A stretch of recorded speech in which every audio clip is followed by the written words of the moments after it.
KPM.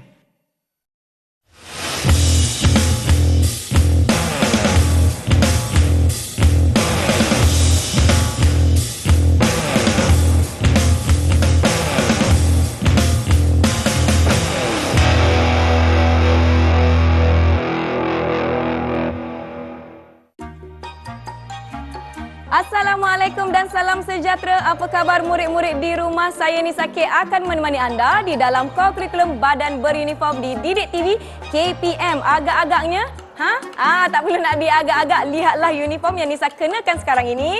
Betul tu murid-murid, kita akan melihat dengan lebih lanjut tentang Badan Beruniform Kadet Remaja Sekolah.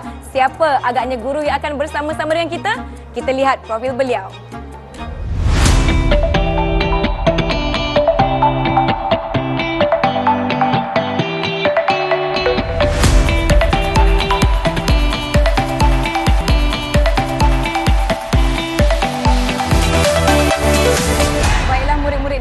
Kita ingin mempersilakan Cikgu Ahmad Farazila Abdul Ghani dari SMK Taman Tun Dr. Ismail yang juga merupakan pengasas Kadet Remaja Sekolah Malaysia. Apa khabar Cikgu Ahmad? Khabar baik. Terima kasih kerana bersama-sama dengan kami. Kami nak minta Cikgu Ahmad untuk memperkenalkan diri kepada murid-murid yang sedang menonton kita di rumah, Cikgu. Silakan. Okey, Assalamualaikum warahmatullahi wabarakatuh. Saya Cikgu Ahmad Farazila Abdul Ghani daripada Sekolah Menengah Kebangsaan Taman Tun Dr. Ismail. Di Kuala Lumpur ini, saya sebagai jurulatih dan juga sekretariat KRS Kuala Lumpur. Baik. Dan juga dalam waktu yang sama ni saya juga jadi sekretariat KRS Kebangsaan. Wah, begitu banyak penglibatan Cikgu Ahmad dan saya kira adalah orang yang tepat untuk bersama-sama dengan kita pada hari ini. Jadi kita nak imbas kembali sedikit sebanyak sejarah berkenaan dengan penubuhan Kadet Remaja Sekolah Malaysia. Silakan Cikgu. Ianya bermula pada tahun 1987. Ya. Lama ya, pada masa itu ialah di bawah salah seorang guru kemahiran hidup, iaitu Allahyarham Cikgu Muhammad Sani Syakban, di mana pada masa itu beliau telah menubuhkan Kadet Putera Islam dengan kira-kira 20 orang pelajar. Kadet Putera Islam ini bernaung di bawah sebagai badan uniform di Persatuan Pelajar Islam di Sekolah Menengah Raja Abdullah, dikenali sebagai perwira ya. Bermula pada itulah saya pada masa itu berada di Sekolah Menengah Taman Tun Dr. Ismail. Bila melihat kepada perkembangan putera Islam ini yang berteraskan kepada disiplin dan kerohanian, saya tertarik hati, saya berjumpa dan berbincang. Di situlah maka kita mula membina, menggembeling tenaga, idea bagi memastikan supaya Kadet Putera Islam ini dapat dibawa ke hadapan. Lebih kurang 1987 Cikgu. Yeah. Lebih kurang, kalau tidak silap perkiraan saya, 35 tahun yang lalu. Ya. Begitu lama ianya telah ditubuhkan, dijana ideanya dari Badan Beruniform Perwira tadi ya Cikgu. Jadi bagaimana dengan situasi beza Kadet Remaja Sekolah pada tahun-tahun yang lama dahulu dengan sekarang yang di sekolah sekarang? Oh, sangat berbezalah. Sekarang ini semuanya dah kemas, dah cantik setelah dirasmikan. Jadi saya akan bercerita semula daripada awal. Bagaimana bila kita nak mulakan Kadet Remaja Sekolah ini, bagaimana kita nak bawa ini kepada peringkat yang terlebih tinggi, iaitu Kementerian Pendidikan Malaysia. Dengan itu kami berpakat membuat aktiviti, pergi berkemah, berbasikal, mendaki gunung, semua aktiviti keusahawanan dan sebagaimana untuk kami mengambil gambar, ya. Dan setelah kami dah mulakan semua aktiviti, ambil gambar dan sebagaimana, dah siap aktiviti semua, dan pada masa itulah maka mula berkembang di sekolah-sekolah berdekatan. Antaranya sekolah tadilah Sekolah Raja Abdullah sudah pasti, sekolah saya, sekolah Taman Tun Dr. Ismail, sekolah Seri Titi Wangsa, Sekolah Datuk Lokman dan beberapa buah sekolah di sekitar Selangor, Hamidiah Kajang, dan juga ada beberapa 1-2 di Kedah, kawan kami yang bersama-sama mahu melaksanakan Kadet Putera Islam ini. Kebetulan ada seorang sahabat yang berada di Kementerian Pendidikan Malaysia pada masa itu, iaitu Encik Naharudin. Beliau adalah merupakan setiausaha sulit kepada Timbalan Menteri Pendidikan pada ketika itu, Datuk Michael Toyak. Jadi Encik Naharudin inilah yang telah membawa perkara ini kepada pihak yang lebih atas. Baik. Dan alhamdulillah selepas pada itu saya dipanggil lah untuk memberi taklimat bagaimana nak buat KRS ini. Wah, begitu. Orang kata apa, kita telah dibawa berpuluh tahun yang lalu kepada penghasilan ataupun kewujudan kadet remaja sekolah di Malaysia. Pastinya ini antara informasi yang maklumlah kita bila pergi sekolah, cikgu saya join. Nak masuk KRS, ramai kawan-kawan join ni. Isi nama. Ini adalah antara sejarah dan juga kisah-kisah yang kita perlu tahu untuk kita lebih menghargai. Ada apa-apa lagi informasi yang berkaitan dengan kemunculan awal kadet remaja sekolah yang cikgu ingin kongsikan dengan murid-murid di rumah? Ya Nisa, pada tahun 1989 hingga 1991 itu hinggalah tahun 1993 lebih kurang 50 buah sekolah di seluruh Malaysia menubuhkan kadet Putera Islam ini. Memang pada asalnya nama dia Kadet Putera Islam lah, ya. Selepas saya ingat pada 13 September 1993 saya dipanggil oleh pihak KPM untuk berjumpa dengan Ketua Pengarah Pendidikan Malaysia. Pada masa itu ialah Tan Sri Datuk Dr. Wan Muhammad Zahid Wan Nordin. Baik. Ya. Rupanya Kementerian Pendidikan Malaysia kita tidak ada badan uniform kita sendiri. Jadi dia kata terima kasih kepada budak-budak ini. Budak-budak ini dah saya lah masa tu kan. Jadi kita pun masa tu seram sejuk. Yalah kita nak menghadap Tan Sri daripada cikgu biasa kan, naik ke Kementerian Pendidikan Malaysia pada masa itu. Dan alhamdulillah bila dia melihat, dia menyata macam tu, saya pun rasa lega dengan kawan saya. Ya. Lepas dia melihat semua, dia kata okey, inilah sebenarnya idea yang kreatif, yang cetusan budak-budak ini, dan kita akan laksanakan insya-Allah. Dan saya tengok inilah kelompangan kita yang tidak ada dalam KBSM. Baiklah, kita telah mendengar kisah yang begitu, saya kira sangat membuka mata di sebalik penubuhan kadet remaja sekolah Malaysia. Kita akan berhenti seketika. Murid-murid di rumah jangan ke mana-mana. Jumpa selepas ini di Didik TV KPM.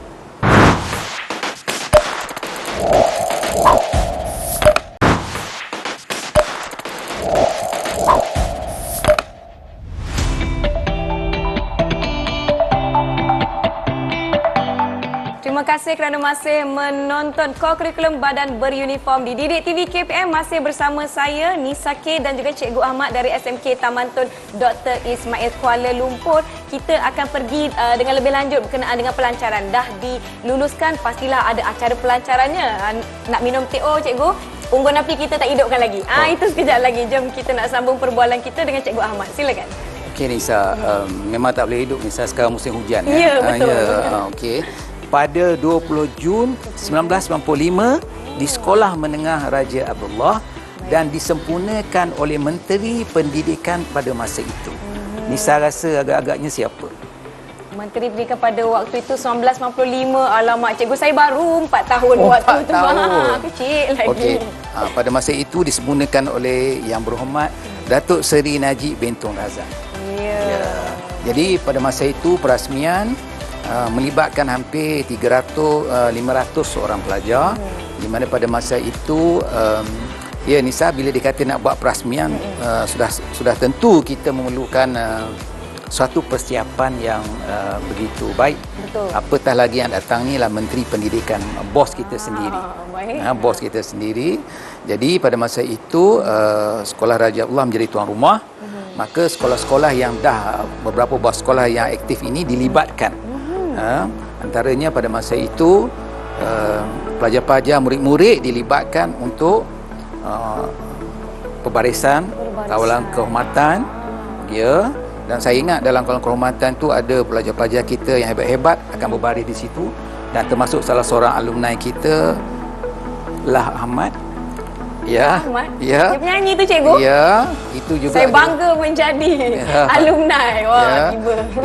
Beliau juga ada berbaris pada masa itu menyambut Datuk Seri Najib. Ya, pada masa itu dia tingkatan 4 kot lah. Okey, jadi dan pasukan Kompang dan juga Sekolah Menengah Tamatun terlibat juga pada masa itu dengan persembahan silat. Memang meriah pada masa itu. Saya dapat bayangkan kemeriahannya. Ya, pada masa itu. Dan juga Sekolah Menengah Seri Titiwangsa, mereka membuat rempuh halangan. Ya, membuat rempuh halangan, ikatan, pameran, macam-macam, pada cukup meriah pada masa itu. Saya dapat bayangkan dedikasi, masa penat dan lelah yang dikorbankan, yang disumbangkan oleh guru-guru dan juga murid-murid yang terlibat pada waktu itu. Tapi saya tertanya-tanyalah, bagaimana dengan kurikulum pada zaman sekarang, kadet remaja sekolah yang sekarang berbanding dengan yang sebelum ini? Adakah ini berbeza atau ini telah berevolusi menjadi sesuatu yang lebih besar dan lebih meluas? Ya. Apa yang murid minat?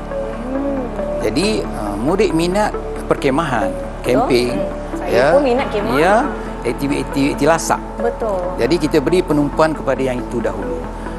Kemudian setelah sahaja dirasmikan, maka di situlah bermulanya episod kami duduk berbincang dengan pegawai-pegawai, dengan guru-guru aktif untuk kami mengembangkan lagi kurikulum kadet remaja sekolah ini. Maknanya di seluruh Malaysia sekarang ni saya kira hampir setiap sekolah lah di Malaysia ini yang ada badan beruniform kadet remaja sekolah. Agak-agaknya berapa ribu, berapa ratus sekolah yang telah melibatkan diri dengan badan beruniform kadet remaja sekolah. Ya, sebenarnya semua sekolah. Sekolah kita ada satu surat perkeliling ikhtisas, iaitu di mana SPI 4 bilangan 4 1995, di mana perkeliling ikhtisas ini menyatakan berkenaan pelaksanaan KRS di semua sekolah-sekolah di seluruh Malaysia. Dan untuk pengetahuan Lisa juga, banyak aktiviti-aktiviti yang telah kami laksanakan pada masa itu. Dan kami juga dalam waktu agak kata terhad pergerakan keuangan, tapi kami mampu melaksanakan jambori kami pada awal-awal penubuhan itu. Ya. So, jambori yang pertama kami adakan di Sekolah Menengah Tamatun Dr. Ismail. Dan jambori kita yang kedua iaitu kita ada di Camp Templer Park. Camp Templer Park di Rawang? Ya, di Rawang, Selangor. Bercakap mengenai aktiviti, teringat saya dulu cikgu, saya selalu sertai aktiviti perkemahan, aktiviti kawat. Sebab tu saya gelap sikit cikgu. Dulu saya putih macam dinding. Dan saya sertai pelbagai aktiviti. Abang saya pun ahli kadet remaja sekolah. Adik perempuan saya pun ahli kadet remaja sekolah. Baiklah, kita telah berbincang ataupun mengetahui serba sedikit tentang penubuhan pelancaran aktiviti kokurikulum di sekolah berkenaan dengan badan beruniform kadet remaja sekolah. Kita rehat seketika, yang di rumah jangan ke mana-mana, kembali selepas ini di Didik TV KPM.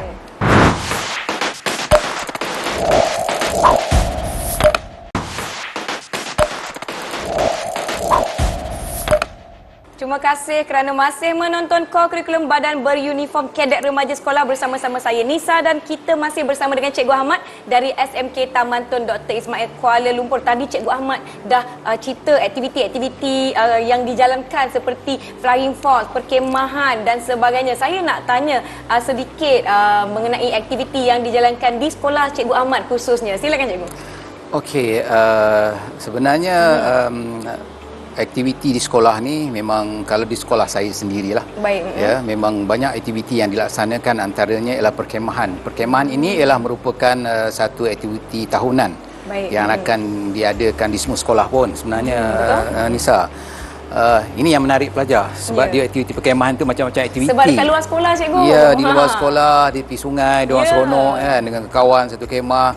Kemudian aktiviti pertandingan kawat kaki. Kalau di Sekolah Menengah Tamatun ni boleh dikatakan Sekolah Menengah Tamatun antara setiap tahun kalau masuk bertanding itu Johan Negeri. Johan Negeri. Baru nak tanya berapa kali dah menang. Pastinya hebat-hebat kadet remaja sekolah. Ya, dan pernah juga Johan Kebangsaan dalam pertandingan kawat. Dan untuk aktiviti yang menarik murid sebenarnya juga yang dilaksanakan di sekolah saya ialah pendakian gunung. Pendakian gunung? Gunung mana yang cikgu pernah pergi cikgu? Ya. Sebenarnya saya pernah bawa pelajar untuk mendaki Gunung Ledang sebanyak 32 kali. Gunung Ledang?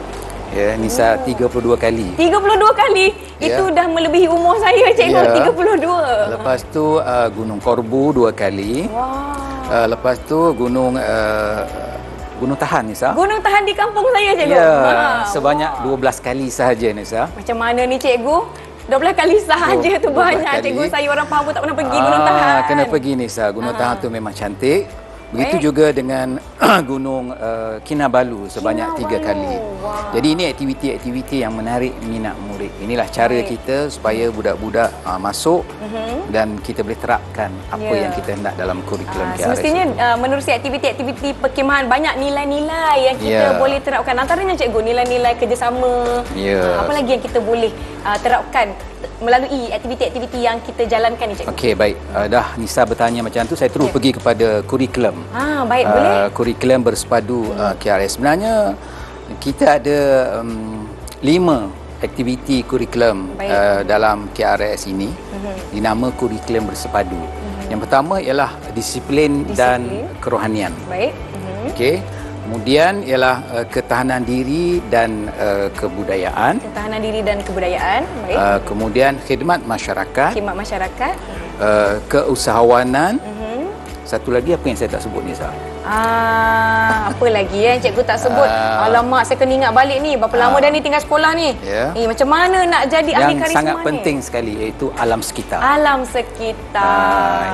Inilah 5 cabang ataupun yang dikatakan sebagai kurikulum bersepadu. Baik. Dan kalau kita lihat gambar rajah yang diberikan, dia mempunyai 5 kelopak. Betul. Dan kelopak yang paling tengah itu yang dikatakan bersepadu. Kelopak yang paling di tengah itu ialah disiplin dan kerohanian. Baik. Di situlah kita memberi penekanan kepada pelajar pada murid-murid kita dalam KRS bagaimana kerohanian, disiplin dan kerohanian ini merupakan intipati kepada KRS itu sendiri. Baik. Saya percaya dengan aktiviti-aktiviti yang dijalankan. Contohlah saya ikut aktiviti perkemahan, cikgu. Dekat situlah kita belajar macam mana nak bekerja dalam berkumpulan. Maklumlah dalam kumpulan ni jangan gaduh. Nanti kemah ni tak berdiri, cikgu. Nanti sengit sebelah ke apa ke. Yang penting aktiviti berkumpulan tu perlu dilakukan dengan semangat berpasukan. Ya, itu yang penting. Betul. Jadi Nisa, saya teruskan yang kurikulum tadi. Kita ada disiplin dan kerohanian itu di mana dalam disiplin kerohanian sudah tentu kita menerapkan tentang ketatanegaraan, tentang sultan kita, negara kita, perdana menteri kita, semua itu kita memberi penekanan kepada pelajar kita tentang negara kita supaya timbul satu semangat patriotisme. Patriotisme, cinta akan negara, Nisa. Kerohanian itu sangat penting. Kerana itulah merupakan jati diri kita kepada murid-murid kita. Dalam aspek bila mereka melaksanakan aktiviti tetapi dari segi nilai kerohanian itu tidak tinggal. Jadi sebab itu kita kata bersepadu. Contoh kita ambil keusahawanan. Kenapa kita buat keusahawanan? Contoh dalam keusahawanan itu kita melatih pelajar kita menjadi usahawan yang baik. Kita ada buat di kempen memasak dan sebagainya, buat kari pub dan sebagainya. Tapi adakah sampai tahap itu saja? Tidak. Apa di sebaliknya?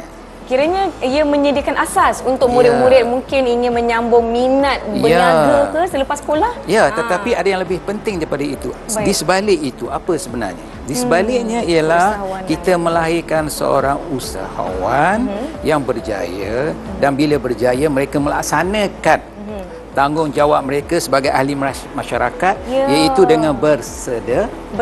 Mereka menyumbang kembali dan yang lebih penting mereka menunaikan zakat. Betul. Dan inilah boleh diagihkan kepada seluruh orang-orang yang susah membantu kerajaan kita sendiri. Betul. Itu sebenarnya konsep dia keusahawanan. Bukan setakat jual sahaja dan mereka menjadi seorang usahawan yang jujur, ikhlas, tidak rasuah dan sebagainya.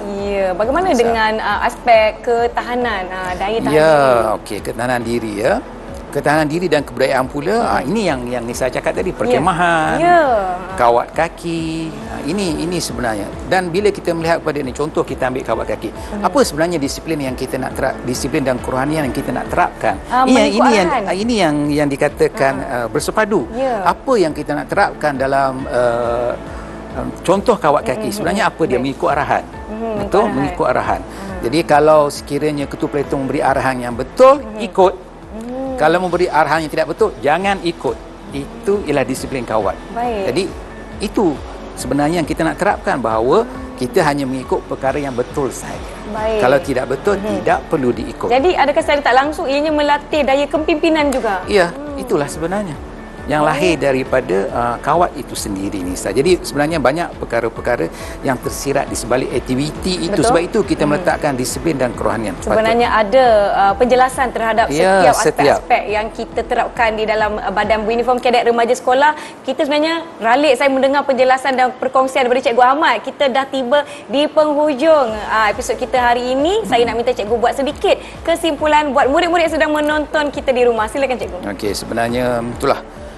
Ya, banyak perkara yang saya ingin sampaikan. Baik. Tetapi tak sempat dalam waktu yang pendek ini. Tetapi untuk murid-murid sekalian, masuklah kadet remaja sekolah Ya, ini. betul. Kerana dia Jadilah seperti menjanji, saya. Ya, tengok contoh. Kerana dia menjanjikan aktiviti yang sangat seronok. Betul. Dan pada waktu yang sama, saya ingin mengambil kesempatan ini untuk mengucapkan ribuan terima kasih Ya. pada semua jurulatih KRS seluruh Malaysia. Seluruh Malaysia. Ya, di mana setiap sekolah memang ada jurulatih dan kita ada sekretariat negeri sampailah kebangsaan. Baik. Mereka inilah sebenarnya tulang Ya. belakang untuk melaksanakan kadet remaja sekolah Malaysia ini. Baiklah, saya ingin ucapkan terima kasih kepada Cikgu Ahmad Farazila Abdul Ghani dari SMK Taman Tun Dr. Ismail kerana bersama-sama dengan kita perkongsian tentang sejarah dan segala cerita di sebalik penubuhan kadet remaja sekolah. Murid-murid di rumah, terima kasih kerana menonton kami. Teruskan menonton saluran Didik TV KPM. Saya Nisa K, kita jumpa lagi. Terima kasih.